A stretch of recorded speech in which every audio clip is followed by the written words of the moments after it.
Mä oon kokki, mä olin pitkään sellaisessa ravintolassa töissä kuin ravintola Zetor Helsingissä, tai tässä niinku Helsingissä. Tiedättekö te paikan Zetor? Joo, se on suomalainen ravintola, traktoriravintola, mistä tehdään niinku suomalaista ruokaa. Sitten siellä soi Suomi-musa 6 vuotta. Ja sitten siellä on Suomen lippu, jossa me tehdään niinku Suomi-meininki, ja sitten siellä on niinku, tehdään niinku mummon kastiketta ja mummon lihapullia. Puristetaan mummoa keittiössä niinku käytännössä. Ja suomalainen ravintola. Ja mä olin ainoa kokki, joka oli syntynyt Suomessa. Se oli jotenkin jännä.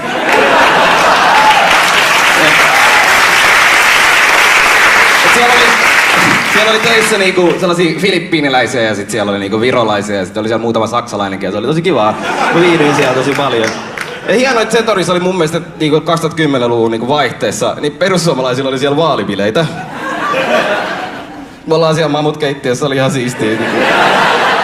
Siellä oli niitä vaalibileitä, siis jos sä oot nähnyt sellaisen niinku perussuomalaista kansanedustajan, joka on just voittanut, ja on hirveässä kännissä, niin se on ihan älytön näky. Varsinkin mua häiritsee, kun ne tilaa sitä Jägermeisteriä niin äänekkäästi. Se on mun mielestä tosi ahdistavaa. Se kuulostaa oudolta sinne keittiöön silleen, että mulla on yksi Jägeri, mä oon Jägerillä, mä oon ihan Jägerillä, kuka on Jägerillä?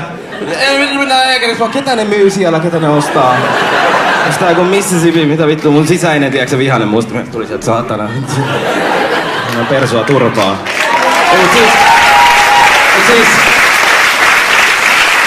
Seuraava on siis aivan totta. Meidän ravintolapäällikkö tuli sinne keittiöön, kun persuilla on bileet käynnissä. Se tuli sinne keittiöön ja se oli silleen, että hei pojat, mitä te kaikki vaan pysyisitte täällä keittiössä?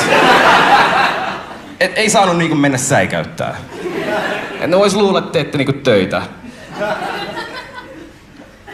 Silleen, että pidetään niinku soinintima täällä ja yöntimo täällä ja seinä välissä. Kaikilla on hyvä olla.